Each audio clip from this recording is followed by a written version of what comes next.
নমস্কার বন্ধুরা, Bengali food জাংশনে আপনাদের সবাইকে আবারও একবার স্বাগত জানাই। আজকে আমি আপনাদের কাছে নিয়ে হাজির হয়েছি দারুণ টেস্টি ও রেস্টুরেন্ট স্টাইলের চিকেন ভর্তা রেসিপি। যে কোনো অকেশনে বাড়িতে আপনারা এরকমভাবে যদি চিকেন ভর্তা তৈরি করেন, কথা দিচ্ছি প্রত্যেকের খুবই ভালো লাগবে। আর আজকে যদি আপনাদের আমার রেসিপি ভালো লাগে তাহলে একটি লাইক, কমেন্ট ও শেয়ার করতে একদমই ভুলবেন না। আর আপনারা যদি আজকে আমার চ্যানেল নতুন ভিজিট করেন আর চ্যানেলটি পছন্দ হয় তাহলে চ্যানেলটি সাবস্ক্রাইব করে পাশে থাকা বেল বাটনটি চাপ দিয়ে দেবেন। আমি যখনই কোনো নতুন রেসিপি দেবো আপনারা খুব সহজেই তা দেখে নিতে পারবেন। চলুন দেখে নিই আজকে চিকেন ভর্তা তৈরির জন্য আমি কি কি উপকরণ নিয়েছি আর কিভাবে রান্না করলে এটি দারুণ টেস্টি হবে। দেখতেই পাচ্ছেন চিকেন ভর্তার জন্য মেন ইনগ্রিডিয়েন্টস হলো চিকেনের ব্রেস্ট পিস, এর সাথে নিয়েছি পেঁয়াজ কুচি, রসুন, আদা, কাঁচা লঙ্কা, বাটার, হলুদ গুঁড়ো, এখানে নিয়েছি চালমগজ, ধনে গুঁড়ো, কাজু বাদাম, কাশ্মীরি লঙ্কার গুঁড়ো, এখানে নিয়েছি ফ্রেশ ক্রিম, কসুরি মেথি। প্রথমে একটি প্যানে আমি জল গরম বসিয়ে দিয়েছিলাম, এর মধ্যে আমি দিয়ে দিয়েছি তেজপাতা, দারচিনি, লবঙ্গ ও কয়েকটি গোটা গোলমরিচ। জলটি ভালো করে ফুটে উঠলে এর মধ্যে ব্রেস্ট পিসগুলো আমি দিয়ে দেব।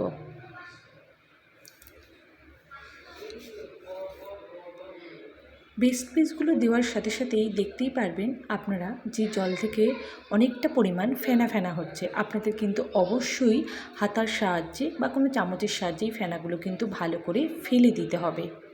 এগুলো কিন্তু জলের মধ্যে রাখা যাবে না। প্রত্যেক বন্ধুদের কাছে অনুরোধ রইল ভিডিওটি স্কিপ না করে পুরো ভিডিওটি দেখার, তাহলে যখন আপনারা তৈরি করবেন পারফেক্টভাবে তৈরি হয়ে যাবে। এইভাবে আমি চেষ্টা করেছি পুরো ফেনাটি ফেলে দেওয়ার। ফেনাটি ফেলে দেওয়ার পরই কিন্তু এর মধ্যে লবণ দিতে হবে। লবণ দিয়ে আমি ঢাকনা দিয়ে 10 মিনিটের জন্য রেখে দেবো লো টু মিডিয়াম ফ্লেমে, যাতে চিকেনটি ভালো করে সেদ্ধ হয়ে যায়। চিকেন পুরোপুরি সেদ্ধ হয়ে গিয়েছে, এই স্টকটি কিন্তু ফেলা যাবে না, এটি কিন্তু আজকে আমি রান্নায় ব্যবহার করব। এটি আমি আলাদা করে সরিয়ে রাখছি।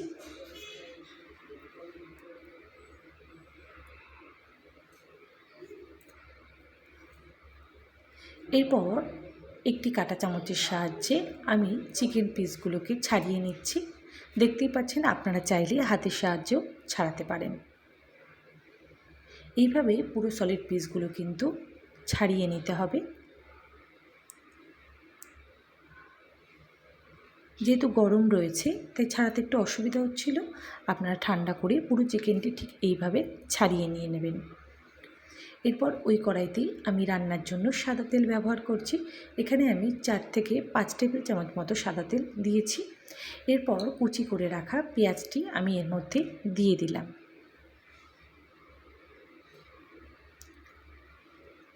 পেঁয়াজটি আমি ভালো করে ভেজে নেব। অনেক সময় আমরা বাড়িতে এই ধরনের রেসিপি তৈরি করতে পারি না বা ভাবি যে ভালো হবে কি না, কিন্তু রেসিপি ফলো করে যদি আপনারা প্রত্যেকটি ইনগ্রিডিয়েন্টস দিয়ে সঠিকভাবে তৈরি করেন তবে কিন্তু সেটি রেস্টুরেন্টের থেকেও খুবই ভালো হবে খেতে। বা বিশেষ কোনো অকেশনে আপনারা বাড়িতে এই রেসিপিটি ট্রাই করতে পারেন।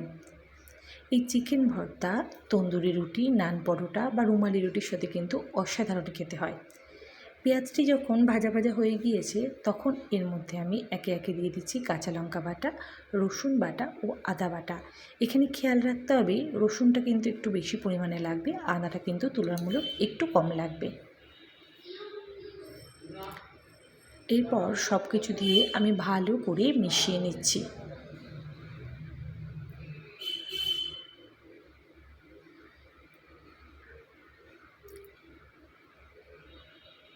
পুরো রান্নাটি কিন্তু আমি লো টু মিডিয়াম ফ্লেমে করেছি।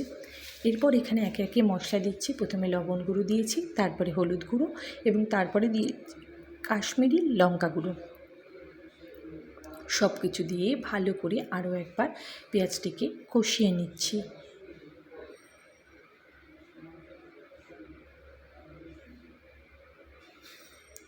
এই পর্যায়ে এসে ছাড়িয়ে রাখা চিকেনের টুকরোগুলো আমি এর মধ্যে দিয়ে দিচ্ছি। ভালো করে এর সাথে আমি কষিয়ে নেব।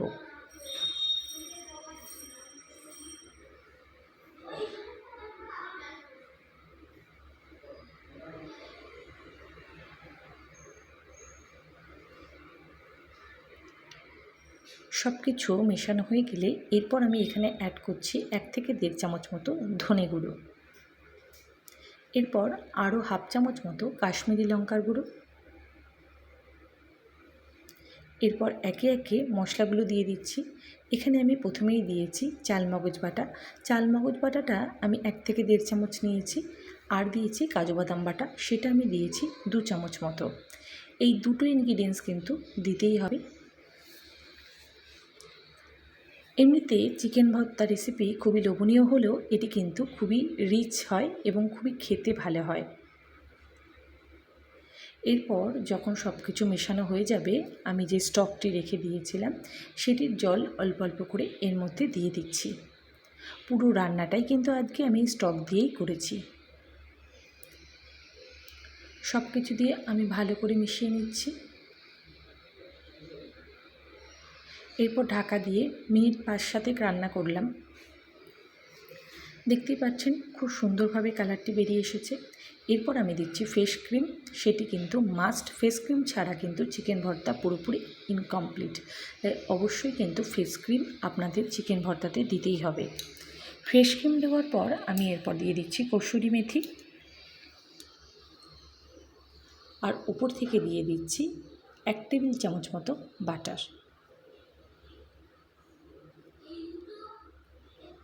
সব কিছু দিয়ে আরও একবার আমি ভালো করে মিশিয়ে নিচ্ছি। দেখতে কিন্তু যেমন লোভনীয় হয়েছে, খেতে কিন্তু তার থেকে অনেক গুণ বেশি টেস্টি হয়েছে।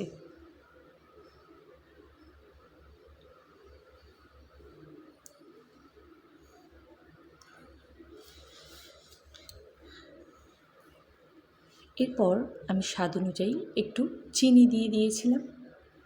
আরও একবার নাড়াচাড়া করে নিয়ে ঢাকা দিয়ে আমি গ্যাস বন্ধ করে দেব। এরপর নামানোর আগের মুহূর্তে আমি দিয়ে দিচ্ছি কুচি করে রাখা ধনেপাতা। আরও একবার মিশিয়ে নিচ্ছি। এরপরই আমি গ্যাসের ফ্লেমটা বন্ধ করে দিয়ে ঢেকে রাখবো 5 মিনিট মতো।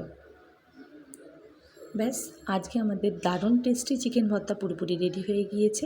আশা করি আজকে আমার রেসিপি আপনাদের খুব ভালো লেগেছে। এরপর আমি একটি প্লেটে ঢেলে নিচ্ছি। গরম গরম রুটি, পরোটা, নানের সাথে সার্ভ করুন দারুণ স্বাদের চিকেন ভর্তা। সবাইকে অসংখ্য ধন্যবাদ ভিডিওটি দেখার জন্য। সবাই খুব ভালো থাকবেন, সুস্থ থাকবেন। দেখা হচ্ছে পরের ভিডিওয়।